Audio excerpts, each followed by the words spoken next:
Hello students, welcome to प्राप्ति education. आज हम डिस्कस करने जा रहे हैं नायब तहसीलदार मॉक टेस्ट 4 का जो क्वांट और रीजनिंग का एक्सप्लेनेशन है, सॉल्यूशन है, वो डिस्कस करने जा रहे हैं। कंप्लीट हम क्वांट का भी रीजनिंग के भी जो क्वेश्चंस है डिस्कस करेंगे। विदाउट एनी डिले मैं स्टार्ट करता हूँ।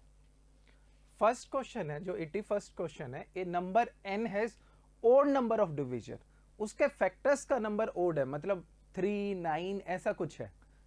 विच one of the following is true about a, all the divisor of this number will be odd, नहीं कह सकते हम, ठीक है। There will be at least n-11 prime divisors, नहीं, कोई आइडिया नहीं है इस चीज का हमें। ए विल बी परफेक्ट स्क्वायर, ये थर्ड उस पे आइए। अब आप बताइए कि नंबर ऑफ फैक्टर्स कैसे निकालते हैं, किसी भी चीज का नंबर ऑफ डिविजर्स कैसे निकालते हैं हम। याद करो, नंबर ऑफ डिविजर्स के लिए फॉर एग्जांपल हम 6 का ले लेते हैं। 6 के कितने डिवीजन होंगे ये चेक करते हैं हम। 6 के कितने डिवीजन होंगे वो चेक कर लें। 6 के देखो प्राइम फैक्टर क्या होते हैं, 2 और 3 होते हैं, तो इनकी पावर 1 है। इनकी पावर कितनी है बेटा, 1 है, ठीक है। अब देखो नंबर ऑफ फैक्टर्स क्या होते हैं, याद करो क्लास में मैंने जब करवाया था, नंबर ऑफ फैक्टर्स निकालने के लिए हम क्या करते हैं, इस फॉर्म में लिखते हैं। शॉर्टकट मेथड क्या था, आप पावर को इंक्रीज कर दो, आप पावर को इंक्रीज कर दो 1 से, पावर को किससे इंक्रीज कर दो, 1 से इंक्रीज कर दो। तो देखो नंबर ऑफ फैक्टर्स कितने होंगे, 2 इंटू 2 4 आपके नंबर ऑफ फैक्टर्स हो गए, इवन है। और आपके नंबर ऑफ इसमें डिविजर्स या फैक्टर कितने हैं, ओड बोला है उसने।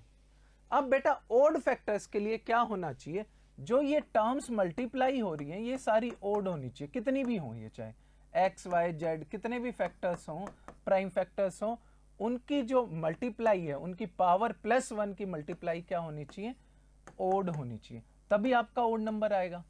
इसके लिए क्या इंपॉर्टेंट है, इसके लिए जरूरी क्या है, इसके लिए जरूरी है कि जो भी आपके प्राइम फैक्टर्स हों वो पेयर्स में हो, जो भी प्राइम फैक्टर्स क्या हो वो पेयर्स में हो, वो इवन हो, वो क्या हो, इवन हो, तभी आपका क्या होगा, नंबर ऑफ डिविजर्स आपके क्या होंगे, ओड होंगे, और कोई पॉसिबिलिटी है नहीं।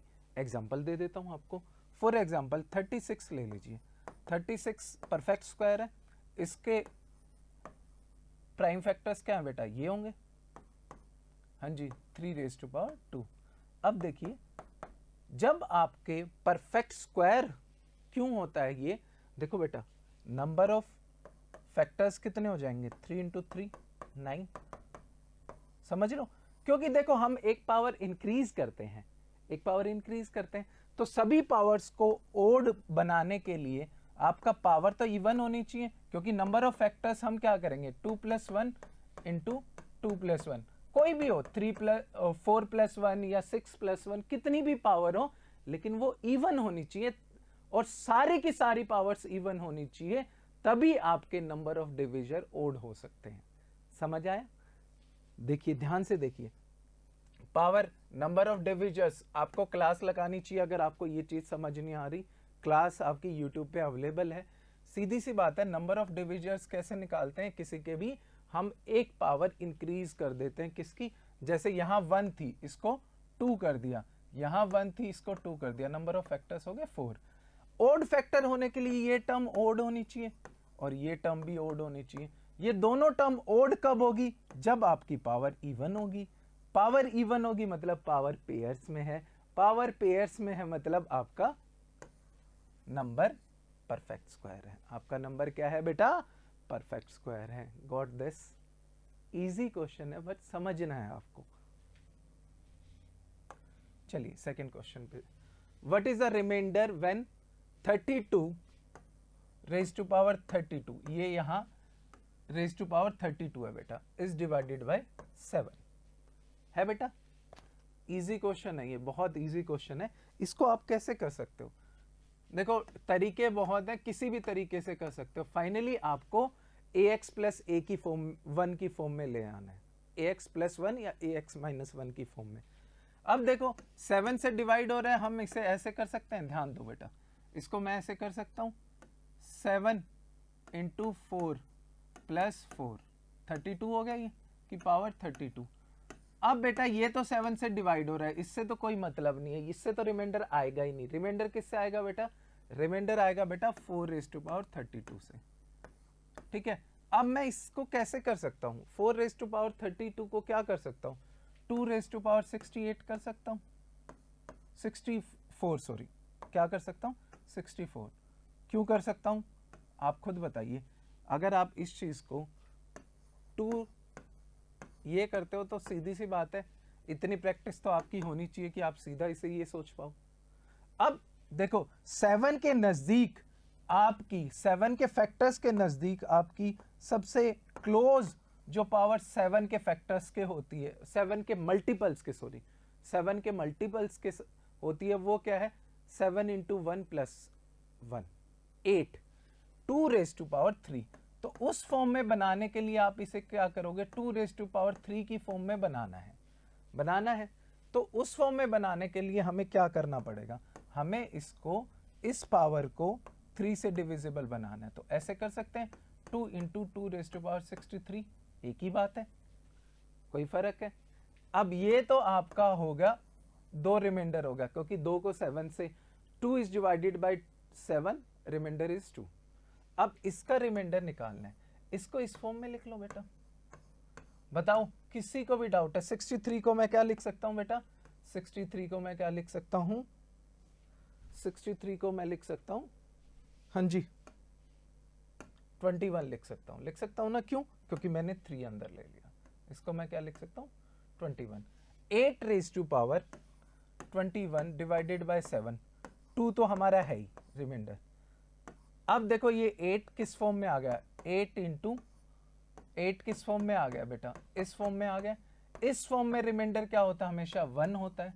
तो आपका रिमाइंडर क्या हो जाएगा? 2 × 1, आपका रिमाइंडर है 2। आपका आंसर क्या होगा? 2 होगा। गॉट दिस और नॉट? रिमाइंडर मुश्किल नहीं है, इजी है निकालना, प्रैक्टिस होनी चाहिए। पीपीएससी ने पहले पूछा है 2018 में ये रिमाइंडर वाला क्वेश्चन, तो आप नहीं छोड़ सकते हो इसे। 2018 में PPSC prelims. If the length and breadth of a rectangular plot are increased by 20% and 50%, then new area is how many times of original area? बेटा इस क्वेश्चन को सीधा आपको प्रोडक्ट चेंज वाले मेथड से करना है। Area of rectangle is length into breadth, length into breadth, दो चीजों की प्रोडक्ट है। अगर प्रोडक्ट दो चीजों की हो और उसका प्रोडक्ट चेंज देखना है आपका कितने परसेंट हुआ है, मतलब प्रोडक्ट आपका क्या है? एरिया है, तो एरिया का परसेंटेज में चेंज देखना है तो कैसे देखते हैं? सक्सेसिव चेंज से। तो आप क्या मानोगे? एरिया 100 था, आपका 20% लेंथ के कारण चेंज कितना आया? एरिया होगा 120, क्योंकि 20% ऑफ 100 इज इंक्रीज हुआ है, प्लस 20 करेंगे। देन 50% आपका किसके कारण? ब्रेथ के कारण चेंज हुआ है। और मैंने बोला है आपको क्लासेस में कि आप चाहे आगे पीछे कोई करो, फाइनल आंसर आपका वही आएगा। ये कितना हो जाता है? 50% ऑफ 120 इज 60। आपका कितना हो गया बेटा? 60 ऐड करो 180। देखो नया एरिया 180 है, पुराना एरिया 100 है। कितने टाइम्स हो गया? अगर हम बात करें new area is 9/5 of old area. Answer क्या होगा बेटा? 9/5। Answer is B. कोई इश्यू बेटा इसमें? चलिए आगे बढ़े, इजी क्वेश्चन था बहुत। हाँ जी, अब इस क्वेश्चन में देखो सेल्स टर्नओवर वो कह रहा है कि 20% इंक्रीज हुआ। ध्यान देना क्या कह रहा है वो। परसेंटेज वाली क्लास लगाइए मेरी, अगर ये चीजें नहीं समझ आ रही हैं। यूट्यूब पे है, एक दिन में 2 घंटे लगाइए, सारे के सारे क्वेश्चन ये विद इन सेकेंड्स ये आपके क्या हो जाएंगे? आपके सारे के सारे क्वेश्चन विद इन सेकेंड्स क्या हो जाएंगे? ये सोल्व हो जाएंगे। ठीक है, सेल्स टर्नओवर वो कह रहे 20% से इंक्रीज हो रहा है। अब सेल्स टर्नओवर किस चीज पर डिपेंड करेगा? प्राइस इनटू क्वांटिटी, मतलब सेल। ठीक है, इन दो चीजों पर डिपेंड करेगा। अब देखो वो कह रहा है अगर पहले सेल्स 100 थी, टर्नओवर अब 120 होगी। दूसरी चीज कह रहा है कि जो सेल है वो 20% कम हुई है। तो वो कह रहे कितना प्राइस इंक्रीज किया है, ये क्वेश्चन है। क्वेश्चन क्या है कि आपकी सेल है जो वो आपका प्राइस इंक्रीज किया, जिसके कारण सेल 20% डिक्रीज हुई, और फिर भी आपका सेल्स टर्नओवर 20% इंक्रीज हुआ है। फिर भी आपका सेल्स टर्नओवर क्या हुआ है, 20% इंक्रीज हुआ है। सिंपल सक्सेसिव चेंज आपका, दो चीजें प्रोडक्ट में है। तो देखो आपको पता है कि सेल घटी है 20%, घटने का मतलब 20, सेल के कारण सेल्स टर्नओवर 80 हो जाना चाहिए था। बट दूसरी चीज भी काम कर रही है यहां। दूसरी चीज क्या काम कर रही है बेटा, प्राइस राइज ऑफ टिकट। अब प्राइस राइज ऑफ टिकट कितना हुआ है ये बताना है आपको, लेकिन आपको पता है टोटल टर्नओवर कितना हो गया, 120। तो 80 का 120 बेटा इतना आसान है, 40 इंक्रीज किया है 80 का, 40 80 का इंक्रीज करो बेटा 1/2, कितना होगा बेटा 1/2। 1/2 आंसर कितना आना चाहिए बेटा, बताओ खुद बताओ मुझे आंसर इसका कितना आना चाहिए, 50%। 1/2 इज 50% ऑफ एनीथिंग। बच्चों की तरह करना है तो यहां कर लेना 1/2 इंटू 100, 50%। बट आपको स्टेप्स के मार्क्स नहीं होते एमसीक्यू जब कॉम्पिटिटिव एग्जाम में, जितना फास्ट कर पाओ उतना फास्ट आप लोगों को वो चीज करनी है। Got this? चलिए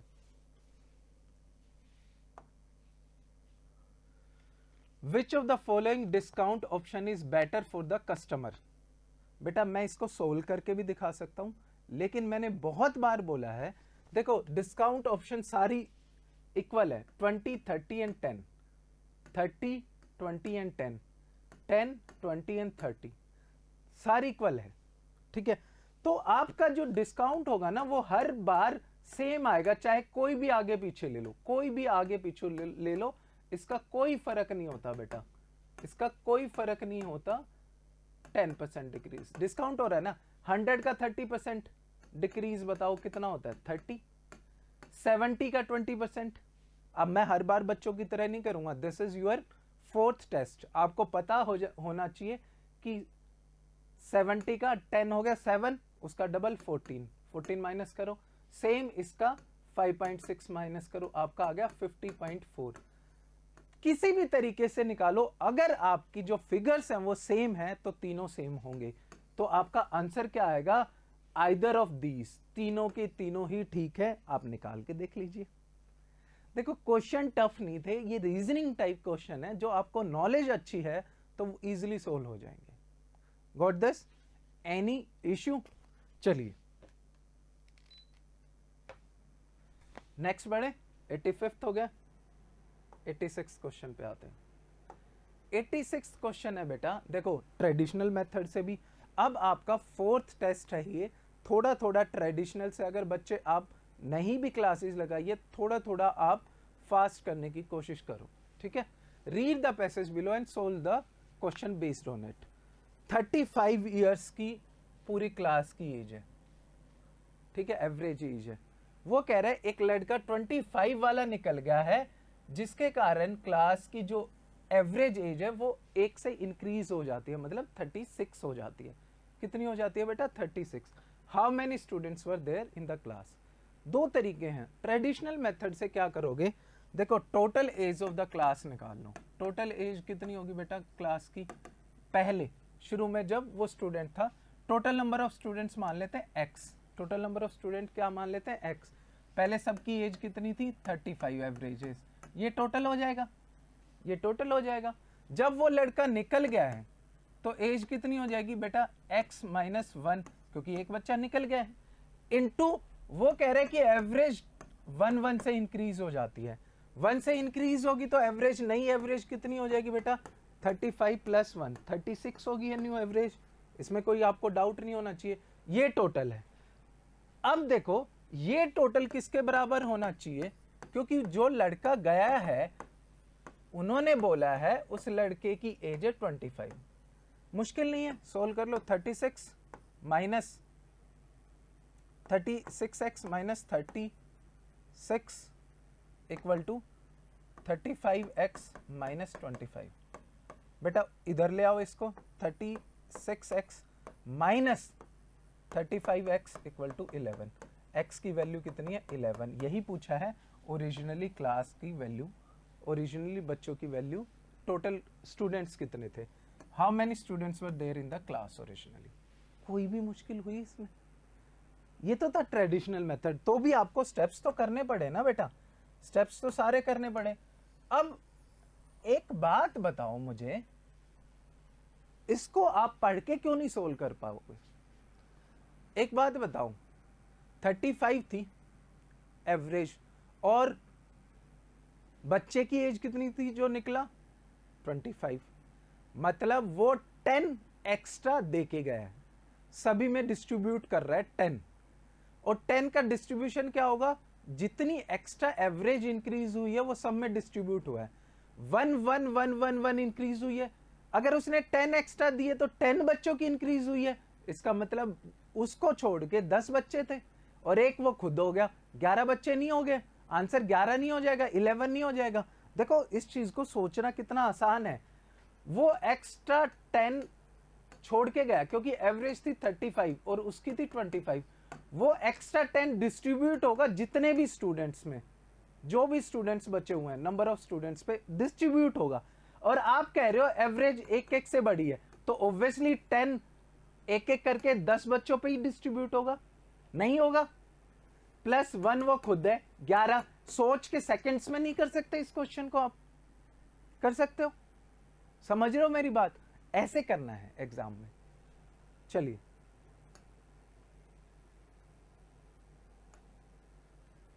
अब कह रहे हैं if two students whose age were 30 years and 20 years left, by what value would the average of remaining increases, कि किस वैल्यू से बाकी सभी की इंक्रीज होगी। ठीक है, अब देखो 11 बच्चे थे, उनकी कितनी थी 35 एवरेज थी, ये तो तब थी जब 11 बच्चे थे। वो कह रहे 2 बच्चे छोड़ जाते हैं, कितने के 20 एंड 30 एज के, मतलब उन दोनों को छोड़ने के बाद टोटल सम कितना हो जाएगा बेटा 50 माइनस कर दो उन दोनों की जो एज है।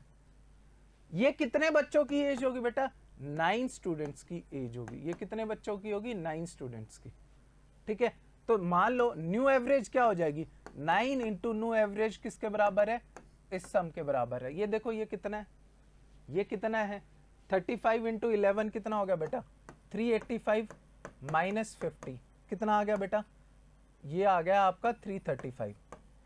न्यू एवरेज क्या हो जाएगी 335 डिवाइडेड बाय 9, 335 डिवाइडेड बाय 9, ये आ गया है आपका न्यू एवरेज।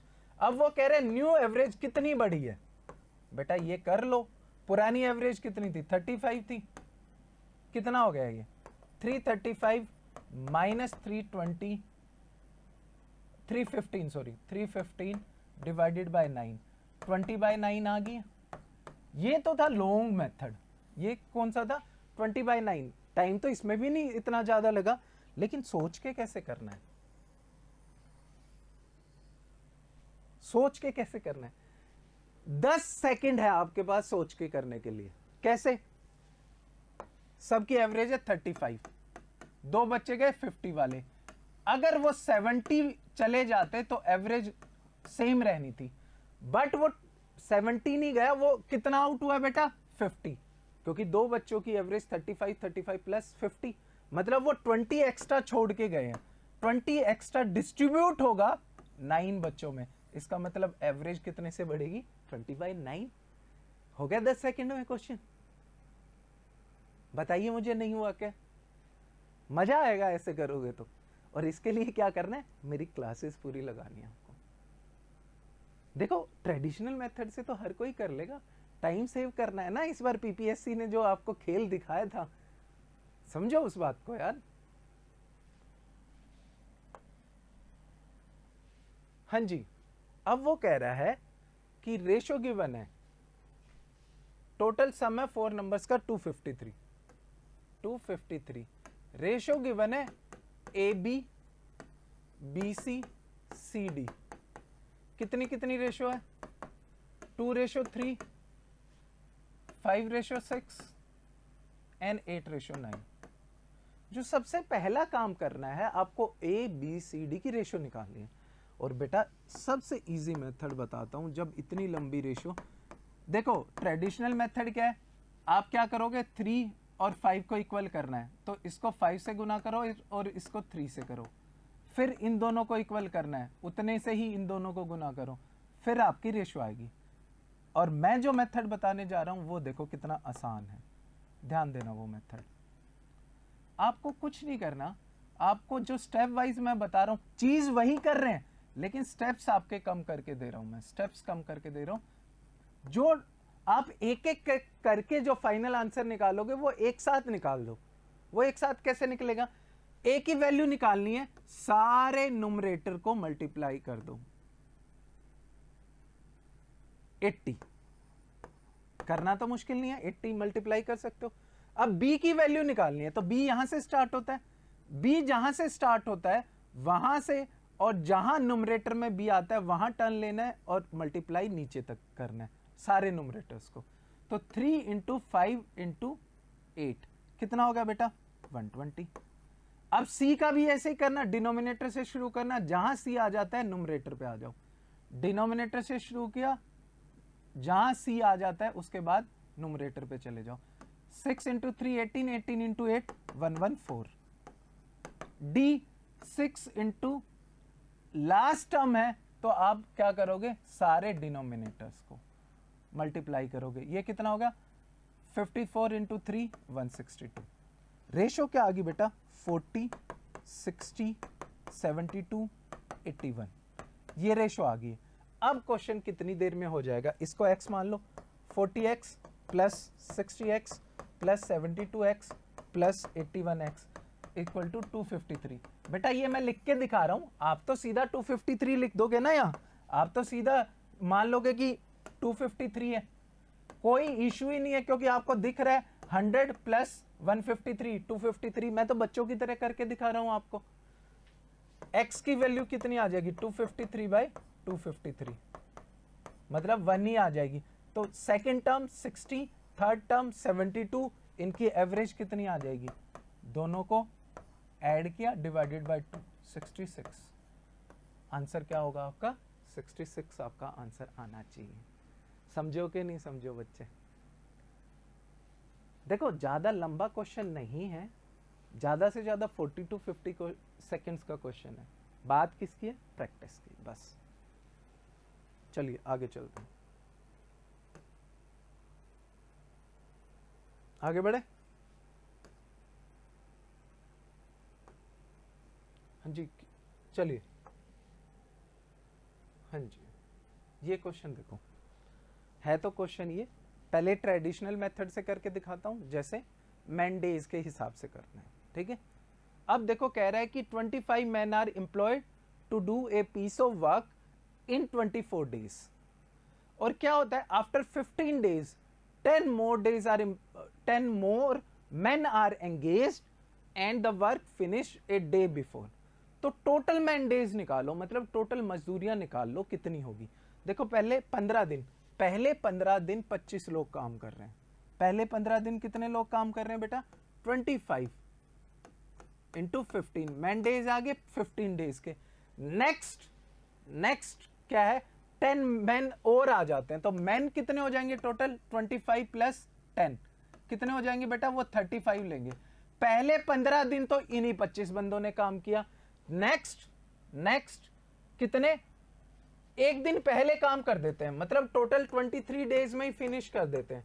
तो 35 बंदों 35 मैन ने कितने दिन काम किया बेटा 8 दिन काम किया। क्यों 8 दिन काम किया है बेटा, वैसे तो आपका 24 डेज में कंप्लीट होना था, मतलब 9 दिन और जो एक्स्ट्रा बंदे उन्होंने काम करना था साथ में, मतलब बट काम आपका पहले ही खत्म हो गया कितने दिन में 8 मोर डेज में, क्योंकि 23 डेज में उसने लिखा है कि work was finished a day earlier than actually plan, मतलब 23 दिन में ही खत्म हो गया। 15 दिन तो ये लगे, 8 ये हो गए, 23 डेज हो गए। ये टोटल आपके क्या आगे हैं, ये टोटल आपके आगे हैं बेटा इतने मैन डेज लगेंगे। कितने मैन डेज लगेंगे, इतने काम करने के लिए। तो ये निकाल लो बेटा, ये मुश्किल नहीं है। 35 इंटू 8 ये आ गया 280 एंड 25 इंटू 15 250 प्लस 125 375। ये कैलकुलेशन फास्ट करना सीखो। तो बेटा कितना हो गया ये, मुझे बताओ। ये हो गया आपका, हाँ जी सॉरी, सीधा ही कर दो इसको, हाँ जी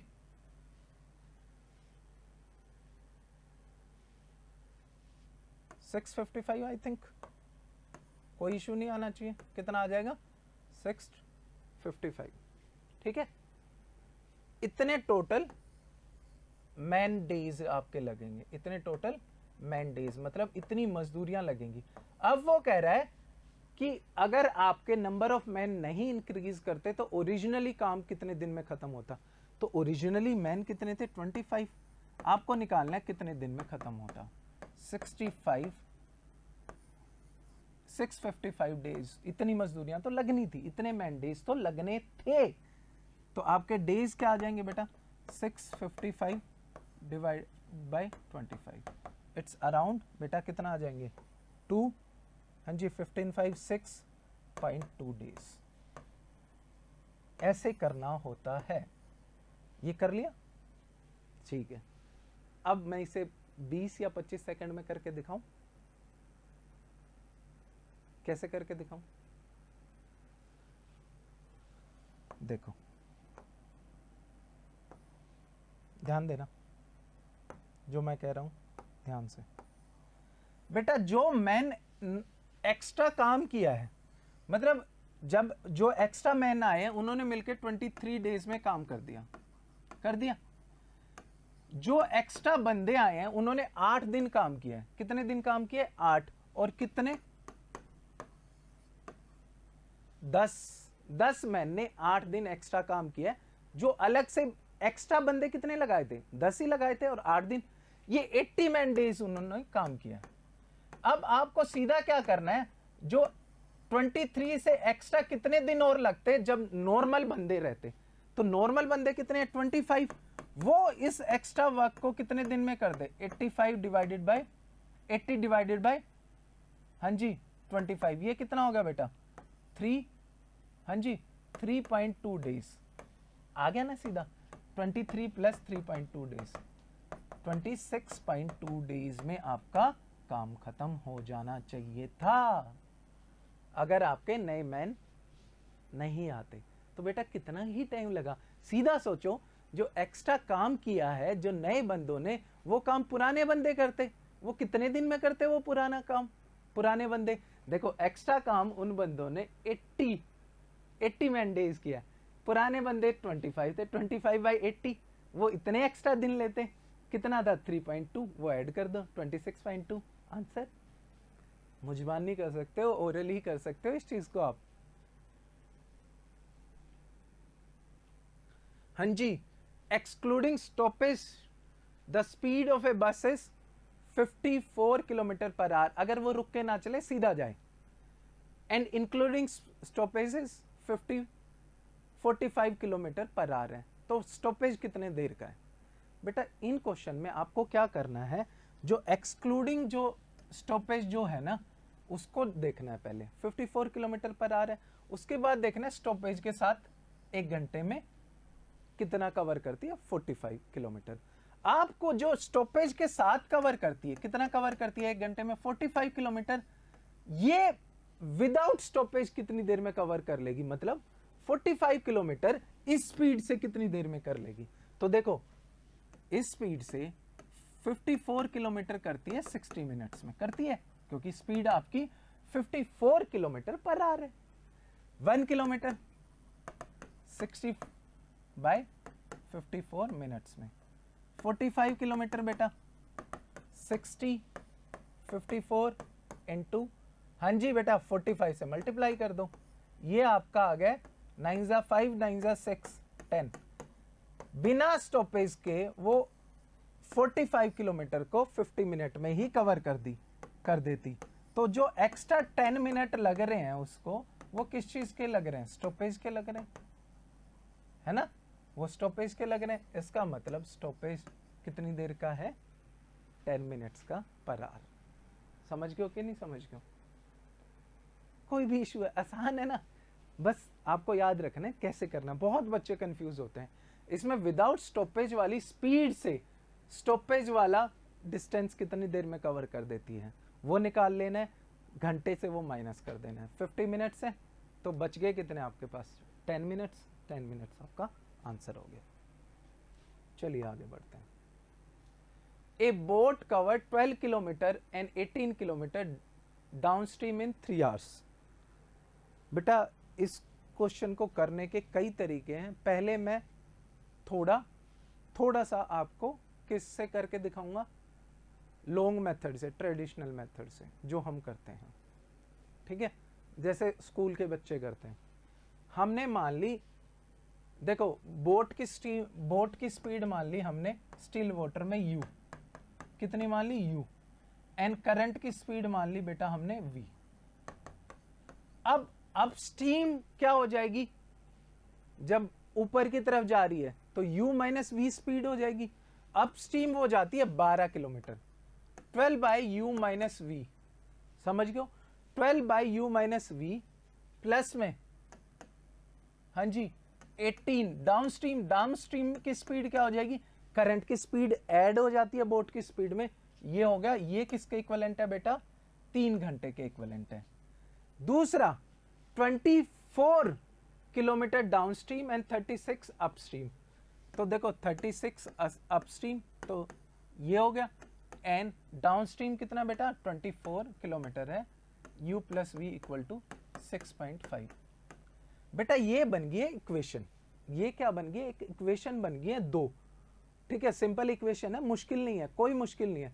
दोनों से हमें u प्लस वी और u माइनस वी की वैल्यू मिल जाएंगी, फिर उन 2 इक्वेशन को सोल्व कर लेंगे। कैसे बेटा, हम क्या कर सकते हैं, इस इक्वेशन को 3 से मल्टीप्लाई कर सकते हैं, ये क्या हो जाएगा 36, इसको 3 से मल्टीप्लाई किया u माइनस वी प्लस में 54 u plus v equal to 9।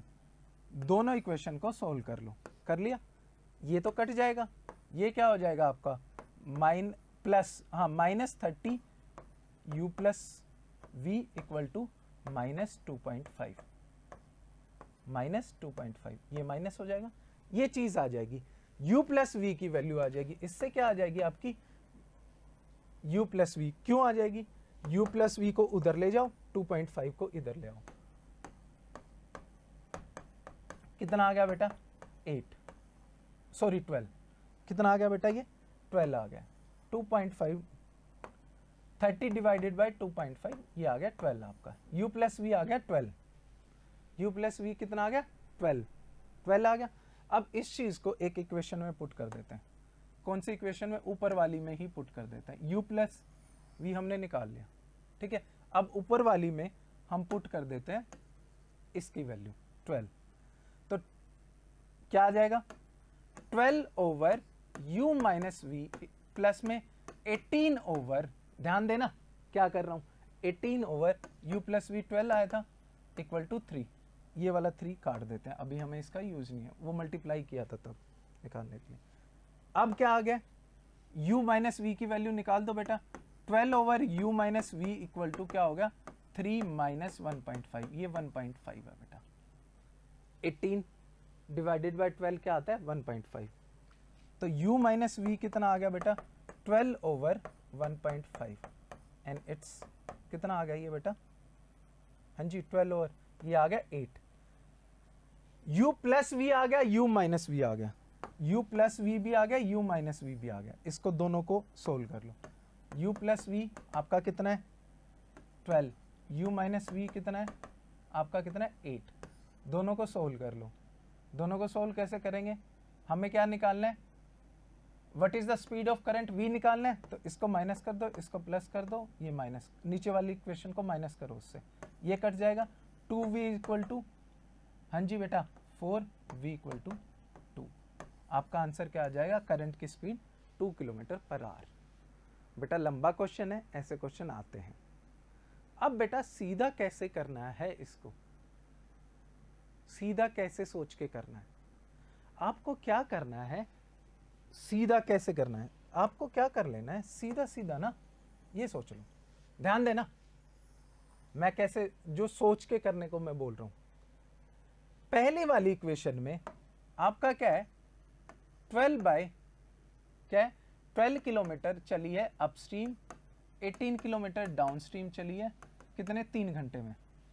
अब आप क्या करो, सबसे इजी हमें लग रहा है कि अपस्ट्रीम 36 किलोमीटर है, दूसरी इक्वेशन में अपस्ट्रीम कितना है 36, इसको भी पूरे को 36 से मल्टीप्लाई कर दो। अगर ये 36 किलोमीटर अपस्ट्रीम जाती एंड 54 किलोमीटर डाउनस्ट्रीम तो 9 घंटे लगते। सीधा ये मल्टीप्लाई कर दिया, हमने मल्टीप्लाई कर दिया। और वो देखो अगर 36 किलोमीटर अपस्ट्रीम और ध्यान देना कितना 24 किलोमीटर डाउनस्ट्रीम जाती है, तो उसे लगते हैं सिर्फ 6.5 आवर्स।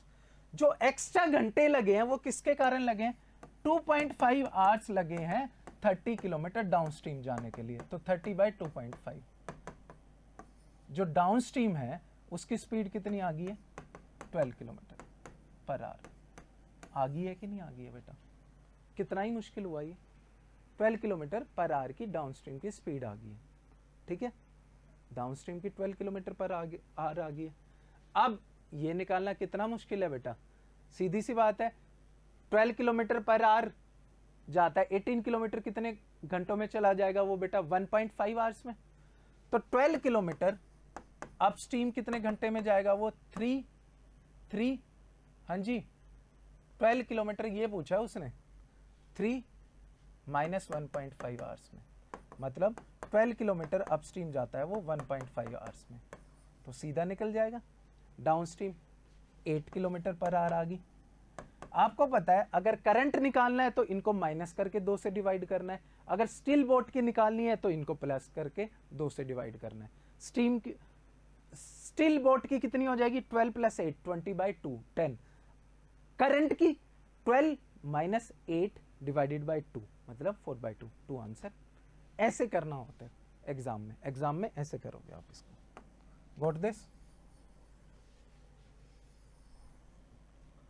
ठीक है, चलिए नेक्स्ट है आपका 92nd question. 2 girls and 4 boys are to be seated in a row in such a way that the girl do not sit together. In how many different way can it be done? बेटा पहले सोच लो कि वैसे ही कितने तरीके से बैठ सकती हैं 2 लड़कियां और 4 लड़के, 2 गर्ल्स एंड 4 बॉयज, टोटल 6 है। तो वेज ऑफ सिटिंग कितने हो जाएंगे इन ए स्ट्रेट लाइन 6 फैक्टोरियल। कितने हो जाएंगे बेटा 6 फैक्टोरियल।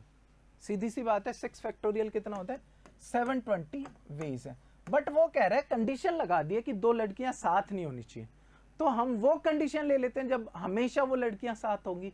वो क्या हो जाएंगी 4 लड़के प्लस आपका 2 लड़कियां, ये एक काउंट होंगी क्योंकि ये हमेशा साथ है, तो 5 पोजीशन होगी। 5 पोजीशन कितने तरीके से कर सकते हैं हम 5 फैक्टोरियल से शिफ्ट कर सकते हैं। बट इनकी इंटरनल अरेंजमेंट भी तो होगी, 2 ये आपस में तो जगह चेंज कर सकती है ना, वो भी मल्टीप्लाई करो। तो ऐसे सिचुएशन जब हमेशा ये 2 लड़कियां साथ होगी वो क्या हो जाएगी 120 इंटू 2, 5 फैक्टोरियल होता है 120 इंटू 2 240 हो गया। कितना हो गया बेटा 240। अब ये देखो, अब वो सिचुएशन बताओ जब ये लड़कियां कभी साथ नहीं होगी। सीधी सी बात है 7 total conditions, total events minus जो हमारी कंडीशन है उसके अगेंस्ट है, मतलब दोनों लड़कियां हमेशा साथ हैं, वो 240 टाइम्स है। अलग कितने बार हो जाएंगी बेटा, ये माइनस कर दो 480 आपका आंसर हो जाएगा। आपका आंसर क्या होगा इसमें 480। आपका आंसर कितना हो जाएगा बेटा 480 इज योर आंसर। इजी है, चलिए आगे चलते हैं। A bag contains 13 white and 7 black balls. 2 balls are drawn at random. What is probability that they are of same color? ध्यान देना सेम कलर है तो दोनों हो सकते हैं, व्हाइट भी और ब्लैक भी। तो देखो व्हाइट की प्रोबेबिलिटी कितनी है निकलने की 13 बाय, हाँ जी बेटा टोटल बॉल्स हैं 20 इंटू दूसरी बॉल भी व्हाइट और 12 बाय 19। बट ये भी तो हो सकता है दोनों ब्लैक हो, उसकी प्रोबेबिलिटी क्या है 7 बाय 20 इंटू 6 बाय 19। ये प्रोबेबिलिटी है।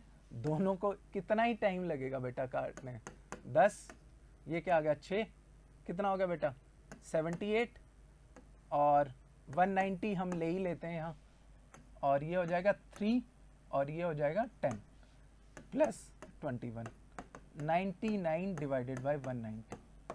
Probability of getting first white ball 13/20, क्योंकि टोटल वाइट है 13, टोटल वाइट कितनी है 13, 20 आपकी टोटल बॉल्स हैं, फिर कितनी रह जाएगी क्योंकि एक तो निकल चुकी है, 12/19 सेम है। हो गया? कोई इश्यू है प्रोबेबिलिटी के क्वेश्चन में बेटा? विद इन फ्यू सेकेंड्स ये क्वेश्चन हो जाना चाहिए।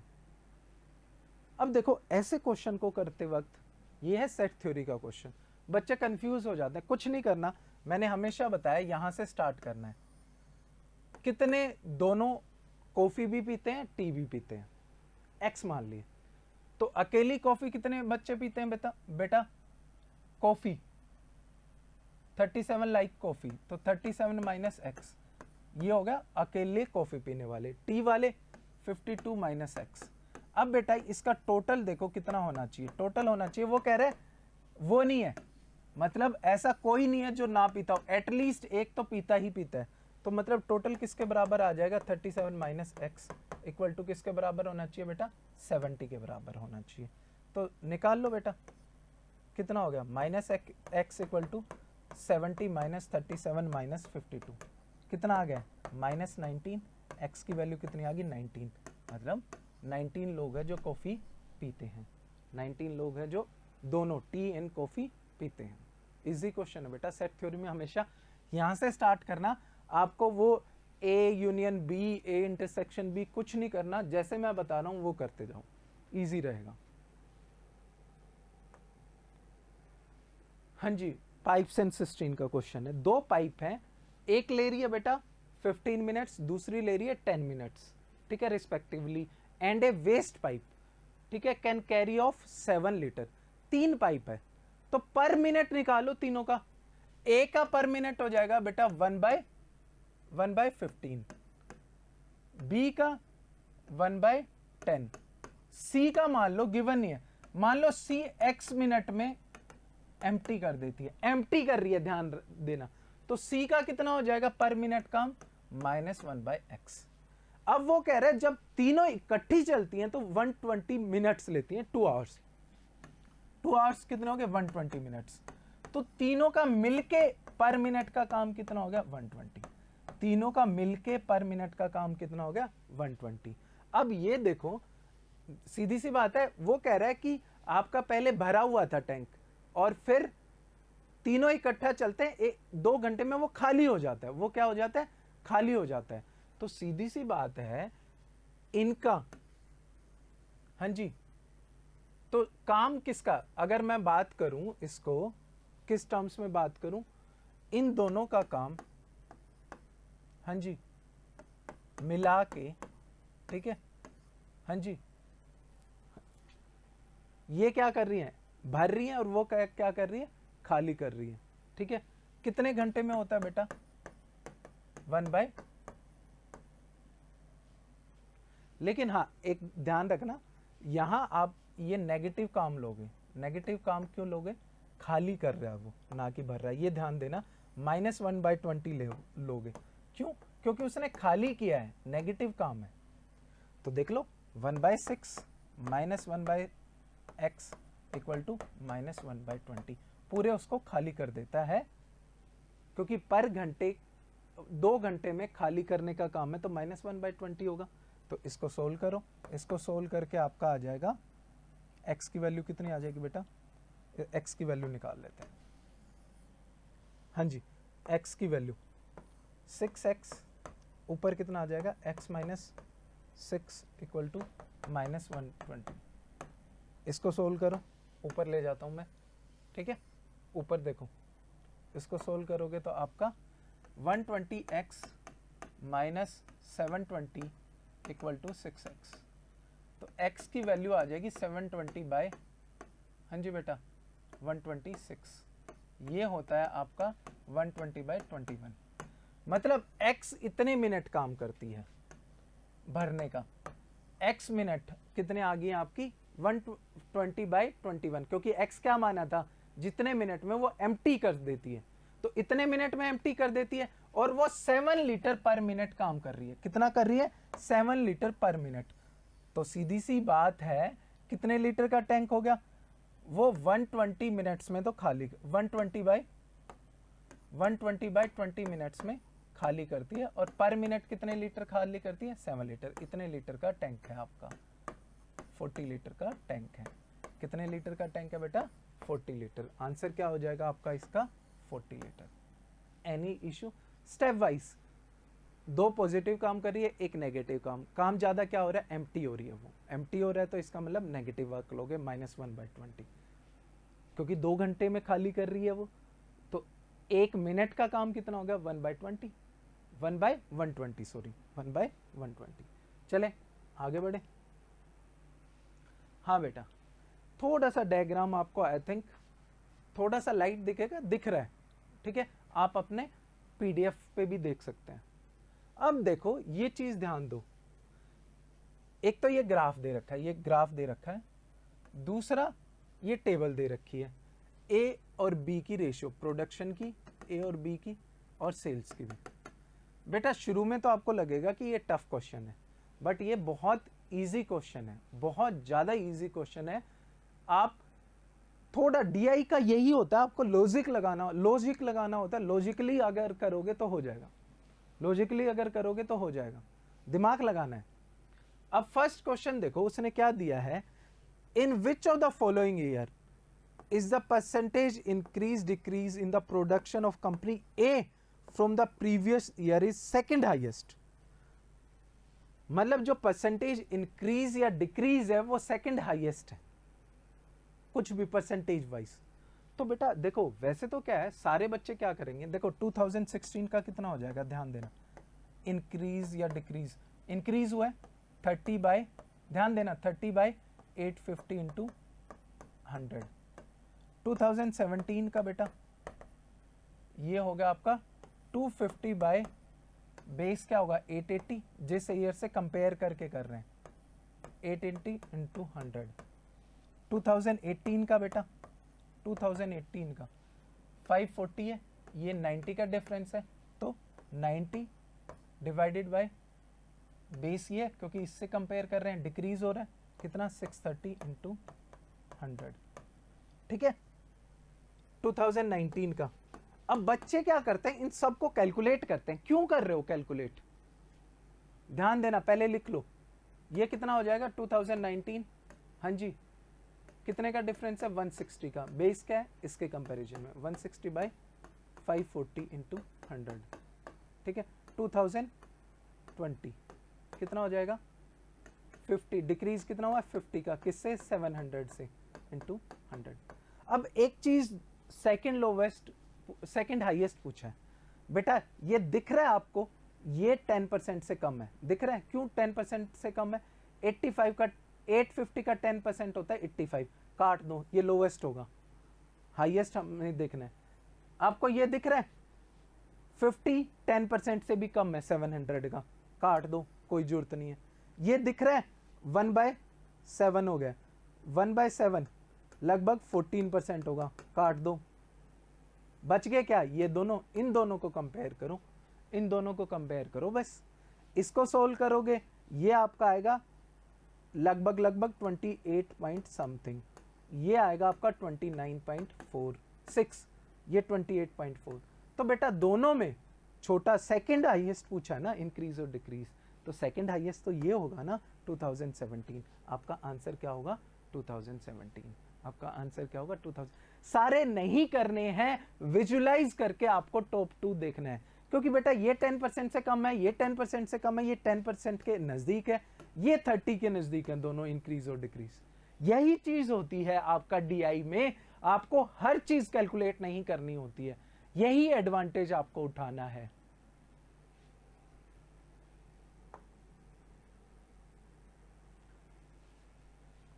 चलिए सेकंड क्वेश्चन है, total sale of the company all the years together is approximately what percentage of the production of company.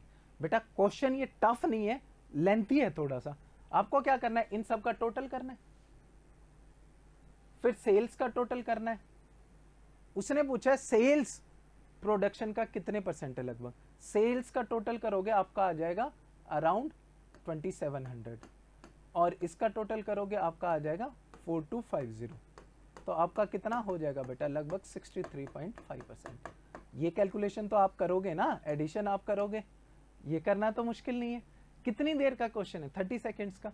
Marks मिलेंगे आपको इसके पूरे भाई, 2.5 मार्क्स, 2.5 नंबर लेने हैं आपको इसके। और डीआई का तो आना ही आना है, डीआई प्रैक्टिस का खेल है।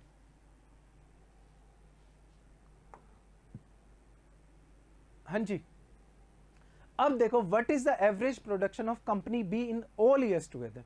अब बच्चे घबरा जाएंगे, सर इतनी रेशियो कैसे करेंगे बेटा, कितनी देर लगेगी। अब बी की 2015 की प्रोडक्शन देखो, इनकी रेशियो ये 17 part equal to 850, 17 part equal to 850। तो 1 पार्ट कितना होगा, 50 के बराबर। 16 पार्ट किसके बराबर हो गए, 800, मतलब 2000 में बी की 800 होगी। फिर 8 पार्ट 880 के बराबर है, 7 पार्ट किसके बराबर हो जाएंगे, 770। मुजबानी करना सीखो भाई। नेक्स्ट रेशियो है 9:10, 9 पार्ट 630 के बराबर है, तो 10 पार्ट 700 के बराबर नहीं हो जाएंगे बेटा, कितना ही टाइम लगना है। ठीक है, 18 पार्ट है आपके 540, तो 19 पार्ट कितने हो जाएंगे, 570। 7 पार्ट 700 के बराबर, 6 पार्ट 600 के बराबर, 13 पार्ट 650 के बराबर, 14 पार्ट 700 के बराबर। इनका टोटल करो और डिवाइडेड बाय 6 करो, आपका आंसर आएगा 690। इनका टोटल करो, डिवाइडेड बाय 6 करो, 690 आंसर आ गया। कितना ही टाइम लगा है, 1 मिनट लगा है। 5 मिनट में ये 5 क्वेश्चन आप कर सकते हो, इजी क्वेश्चन है। बट आप क्या करोगे, घबराओगे। एक टेबल गिवन है, एक चार्ट गिवन है, और ये बिल्कुल नॉर्मल क्वेश्चन है, घबराना नहीं है। ठीक है, घबराना नहीं है। एवरेज और परसेंटेज की क्लास लगाओ, बस रेशियो की क्लास लगाओ, कितना ही टाइम लगना है यार। अब क्या है, सेल, टोटल सेल पूछी है। सेल का देख लो, देखो ये 4 पार्ट है, ये 5 पार्ट है। 4 पार्ट 320, 5 पार्ट बताओ भाई, 5 पार्ट्स किसके बराबर हो गए, 400 के बराबर। सेम 11 12, 11 550 के बराबर, 12 600 के बराबर। 9 पार्ट 450, 9 पार्ट 450, 14 पार्ट 700। बताओ कितना टाइम लगा रहा हूं मैं। 5 पार्ट 360, 6 पार्ट तो कितना हो जाएगा, 72 इंटू 6 432। 12 पार्ट 480, 11 पार्ट हाँ जी 440। बताओ भाई कितना ही टाइम लगा रहा हूं। 9 पार्ट 540, 9 पार्ट 540, तो 1 पार्ट 10 पार्ट 600। टोटल मारो 3172 आएगा टोटल। कितना ही टाइम लगा भाई। और टोटल करने में भी देखो 1000 1040 एंड 1132, तो कितना हो गया 3172। फटाफट मुजबानी मतलब ओरली कैलकुलेट करो। लास्ट क्वेश्चन, हाँ जी। Production of company B in 2015 and company A in 2017। 2015 में क्या रेशियो थी, 17:16, 800। एंड ए की कब, 2017, 630। हाँ भाई 10 सेकंड लगे हैं इस क्वेश्चन में, बताओ मुझे। तो बेटा मैं आपको सोल्व करके दिखा रहा हूं, तब इतना टाइम लग रहा है। मुजबानी सोचने में कितना, ओरली सोचने में कितना टाइम लगाओगे यार। कोई भी इशू हो मुझसे बात करो, क्या चीज़ सोल्व नहीं हो रही, क्लासेस बताओ कि सर स्पेशली इस चीज़ की क्लास लगा दो मेरे लिए। मतलब सब मिलके, ऐसा नहीं है कि मैं हर बच्चे के लिए लगाऊंगा, कि थोड़ी सी डिफ़िकल्टी जो सब बच्चों की कॉमन डिफ़िकल्टीज होंगी मैं लगाऊंगा। ठीक है, चलिए थैंक यू। नेक्स्ट आपका जो वीडियो पार्ट 2 है वो देखिए, वो रीजनिंग से रिलेटेड है। Thank you so much.